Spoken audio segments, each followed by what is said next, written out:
Well, good afternoon. Welcome to the Gazebo Talk. I'm here with Brother Martin Brown, and we got some history for you to hear. And as you know, I'm excited to hear history, and I know you are too. But God bless you for joining us again. And in a few minutes, I'm going to give Brother Martin to introduce himself, give him an opportunity, and we're going to hear some history because he has a lot of it. So stay tuned for that history. God bless you. Will you introduce your name? My name is Martin Van Buren Brown, Sr. Okay. Brother Martin Brown, or you mind if I call you Brother Brown? Not at all. Not Brother Brown, how old are you? 88 years old. Okay. Where were you born at? Chicago, Illinois. Chicago, Illinois. And 1042 West 14th Street, Chicago, Illinois. You know, the second floor. Second floor, you know, and here's another Chicago native of mine because I'm from Chicago, and as I tell everybody on the podcast that I came up to Baldwin in 1985 when the Bears won the Super Bowl. So that's a mark in my life that I do understand why. Brother Brown, so when did you come to Baldwin, North? My family moved us up here in 1942. 1942. Mm-hmm. Okay. 1942. I was 6 years old. 6 years old. Mm-hmm. And you remember that? You remember when you first, any details about that? Well, all I can remember, I got in the woods, and it didn't bother me because I was with the family. But my brother Otis, he got back on the truck that was brought our furniture. He was going back to Chicago with the truck. He said he couldn't stay in these woods. Well, you know, how many siblings did you have? Yeah, it was 6 of us in all. It was 6 of us. 5 boys and 1 girl. 5 boys and 1 girl. How many are left now? I'm the only one. You're the only one left. Have mercy. So when you came up here, and you had a house up here, or what happened when you came up here? Did you stay, or did you? We came up here to stay, and we rented a house right down the street from where our Goodwill Baptist Church, but it's a vacant lot down there now. It was a house down there, and we rented from a fella down there, and that's where we stayed. And then my folks built a house over on, I can't think of the name of the street over there was, but it's over near the prison back in there. Okay. We had property over there, and my dad would haul lumber from Chicago up here, yeah. And we would be pulling nails out of the floor because we had that hardwood floor. Yes. You know when they tear those buildings down in Chicago? Yeah, I remember that. He would pick all that scrap wood up and load it up on a truck. And bring it back here. Bring it back here. That's how our house was built, out of scrap wood out of Chicago. Saved you a lot of money, didn't it? Yes, it saved him a lot of money. I didn't know about no money like that. So you worked. I mean, you were working, help doing that too? Oh yeah. We pulled nails. We all had things to do, and pulling nails out of those boards. I don't know whether you know the tongue and groove wood. Yes. They put floor. That's what we had at our house. Our house was built from the ground up, and it was all mostly material brought out of Chicago, you know, except the siding and the roofing and stuff like that.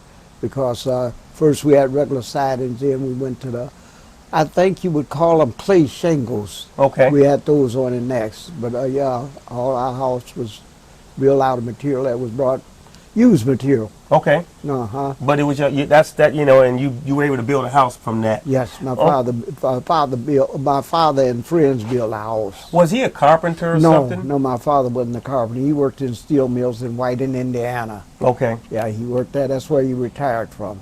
So when you came up here, Martin, now being young and everything, you went to school up here? Yeah, Weber School. Weber School. Mm-hmm. What was it like back then? Was it racial division or any kind of thing you experienced? Yes, because it was a black school. We had black teachers and everything. Okay. And Weber School was right there at the corner of 37 and I can't think of the name of that street right now as well as I know it. But it was right there on the corner of 37 and 32nd Street. Okay. Did it have the fire? Was it a fire department there and all that? Or? Not then. Not then. Okay. That's where I went to school at. But they did have another school for the white kids. Okay. And that was over in, it was called Dobry School. Dobry School? Yeah, Dobry School. And it was over off Maryville and about 8th Street. Wow. Yeah. Okay. Yeah. All right. And we did have a couple of white kids go to our school. Okay. Because their father had married this white lady. Okay. And it was a girl and a boy. Her name was Meta, and his name was John Brown. That's what their last name was, Brown. So it was a black guy married a white woman. Yeah. Okay. All right. And he lived right there on 10, right there, not too far from where the old Three Sisters Hotel is at. I remember that. But they lived on that side of the street. I think it's that little house right there on that corner. You know that first corner you get there? Uh-huh. I think they were living in that house there. Yeah. Was there many problems with that? You know, him marrying, because at that time you're talking about the 50s No, or no. what was it, the 50s or 40s? Yeah, that was back in 40s, yeah. Okay. Because I graduated from there in, I went to Buren, and it must have been about 51. 51. Because I graduated in 55. So that was like a grammar school or like a... Yeah. Okay, and then you graduated from Buren. It was from the... Actually, when I started there, we had a kindergarten school, but I don't know whether you would know it or not, but if you go down to Roosevelt... Yeah, I know Roosevelt. You know where Geneva them stay at? Yes. Well, if you turn that corner there, Yep. First Baptist Church used to be back in there on the right-hand side. Wow. And they had a dining room, and that's where kindergarten to the 4th grade went. Okay. And then when you got to the 4th grade, then you could go to Weber School. Then you go to Weber School. 4th, 5th, 6th, 7th, 8th grade. And then the Baldwin. Then the Baldwin, yeah. Wow. And I was there when they put that addition on to Weber School. Because I was the shortest, and it was another guy in our class. His name was Thurman. I can't think of Thurman's name, and he was the tallest. And they used us for the blackboard, measuring the blackboard for the height and the That length. is good. Yeah. So now were they black teachers all in Weber? No. Yeah, all our teachers was black. Okay, all in our Weber. teachers was black. All right. I can remember Mary Wilson and Mr. Carter. Okay. And after I left there, Miss Farrell from Yates Township came in to teach, but my teacher, we had a teacher named Mr. Whippy. He was a black man. He was from Chicago. Okay. And we had Mr. Carter. I can't remember where Mr. Carter from, but he had folks, some relatives here. And Miss Williams, I can't remember where she's from. And our school teacher, when we was down here in Butch Lake going to school, I can't remember her name, but she was a little short, pretty yellow lady. She was she was pretty. I was a young man, but she was still pretty to me. Yeah, and I can't think of her name, but she was real short. But she was forceful. She was forceful, very forceful. Strong. Yeah, We didn't have no inside plumbing or nothing down there. We had our house down there. Our house. Yeah, Yeah, that's you the first one I heard about that. Oh yeah, we didn't have no inside plumbing down there when we was down in Bush Lake area. Okay. You know where Pearl Latimer stay? Yes. Right across the street from her. Okay. Right across the street from her was where First Baptist Church used to be. Wow. And the dining room used to be there. And we used the dining room for kindergarten to the 4th grade. And then when you got to 4th grade, then you went up to Weber School until when they built a petition on, then it was all together. Yes. But before that, that's how it was. It was. Now, when you went to Baldwin, when you graduated, went to Baldwin School, did you experience? That's where most of the whites and blacks were together.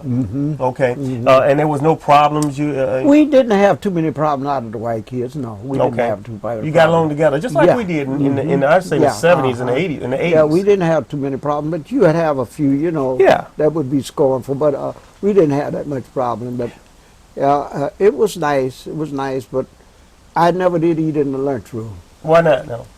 I went in there one time and I seen this lady scratching her leg, and then she went to work with the food. After that, me and Alan Turner would go around town, right where the baker's at. He mentioned that. Behind the bake, they had a bakery and a meat shop. Yes. And we'd buy a chunk of meat and some sweet roll, and they had what they call a sweet shop on the other side of the street, right there next to where the bars. Yes. Yeah, and we would go there. That's where we would eat our lunch, but we never did eat in the lunchroom. And because of that fact, you saw it now. Did he see it too? I don't know. I'll probably pass it on to him, but me and him were so close. That's why we would go. We go and ask for the ends of the meat. Yes. That's all we could afford, and we got them for hardly nothing, And we go to the bakery and get a couple of sweet rolls, and we go to the sweet shop and get us a drink, and that's where we have our lunch at. Now, did they have it? They must have had a lunch break where you can leave school. Yeah, go down there. When you're on your lunch break, you can leave school. You can leave school because a lot of kids went uptown. Well, we call it uptown. And you would come back. Yeah, That is amazing. Now that is, I'm excited to, now here it is. Let's fast forward it a little bit. Okay. We're going to fast forward it and we'll come back. Okay.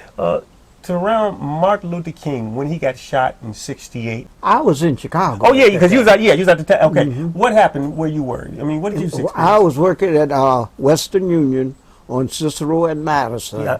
and they were turning cars over and pulling white folks out and beating them. Really? Yes, and we had one white lady work for us, and she had to catch the bus. So I told her, get in my car, and I'll take you downtown so you catch the bus. I said, because That's if good. they see you here, they're going to pull you out the car. That's amazing. And they were snatching white folks out the car right and left. In Chicago? Yeah, in Chicago on Madison Street. From I know where I know Madison from is. Cicero down far as I could go because I lived on Gladys. And what I told her, I said, well, I'll take you, get you out of this neighborhood. Yes. Because I know she wouldn't have survived standing out there waiting on a bus. Wow. Because she was our, I don't know what you would call her, and she was the head of the operation at Western Union. Okay. And I said, well, you just get in my car and lay down on the floor.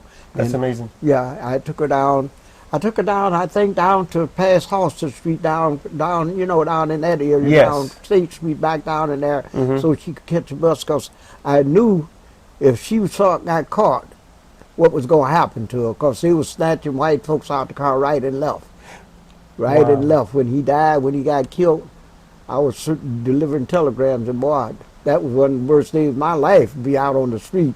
So, yeah, go ahead. Because they were pulling cars over with white folks and pulling out, kicking them and stomping them, you know, like they were dogs, you know. Now, so it must have been you had some good home training, because it seemed like you had a heart to care about people regardless of the color or anything back then, because Well, maybe it was an experience of being in Baldwin too, or what? No, what my mother always told us about the black and the white, but she always told us to have respect for folks. Okay, And that's good. what I was taught up to Good. be, you know. And I got that right now today. A lot of times I do things stupid. Somebody called, Martin, can you do this for me? I Yes. said, yeah. Because when I was young, my mother farmed me out more or less. She did. If somebody had something to do and they needed somebody to sit tonight, I'll send Martin over there. He can stay tonight. Martin didn't have nothing to say about it. Martin just went. You're the one kid that did Yeah, that. yeah, I was the only one. And boy, you know, it was one old man, his name was Mr. Mason. Mr. Mason. And I would go over there and I'd spend the night with him. He'd get up and fix breakfast and have me do little chores and things. And sometime I'd be getting late getting there.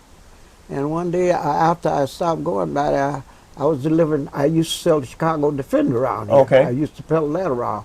And I went by to drop off Chicago Defender. I said, how you doing, Mr. Mason? Nice day, afternoon. And he said, how you know, you ain't never on time. That is good. Yeah, but my mother, anybody needed somebody, Martin didn't do it. I'll send Martin over there. That's amazing. Yeah, Martin didn't have no say-so. Martin didn't have no say-so. Martin, she would never send Jesse or nobody else. It was just Martin. That is beautiful. So Martin, now for fun, when you was young kids, what was the doing fun in Weber? What they have, like skating ring or something like that, or Yeah, we had a skate rink over on Bush Lake. It was Mr. Hooks. He had a skate rink there. Mr. Hook's had? Yeah, What was the name of it? You know? That was Hook's skating rink. It was Hook's skating rink. Okay, go ahead. And he would stay open in the summer and the winter, because Ottawa would close down in the winter. Ottawa would shut down in the So winter. they had an Ottawa skating ring too. They had Yeah. two of them. Okay, all right. What was the name of the one in Ottawa? Pokes. Gotcha. Pokes skating Okay, go rink. ahead. Hooks and pokes. Okay. But Mr. Hooks, he didn't have, Pokes had center posts, Mr. Hooks didn't. But Mr. Hooks wasn't as big as Pokes either. But as kids, we would skate at both of them. We would skate at both of them. We would work all day in the cherry field, the bean field, the apple field, and make our little money, have our little jeans washed, and we get home and throw our clothes on it. We would go to either Posts or Hooks, whichever one was open at the time. Hooks stayed open mostly in the winter. He stayed open in the summer too, but Pokes did most of the summer business. Mr. Hooks did most of the winter business. And you got most of your money, you said, at the bean. Bean field, cherry field, apple field, strawberry field, any kind of field work, we did it. We did it because that was the only income that the youngsters had. Black youngsters, we couldn't get no jobs downtown. Okay. We could not get no jobs downtown. Now, why not?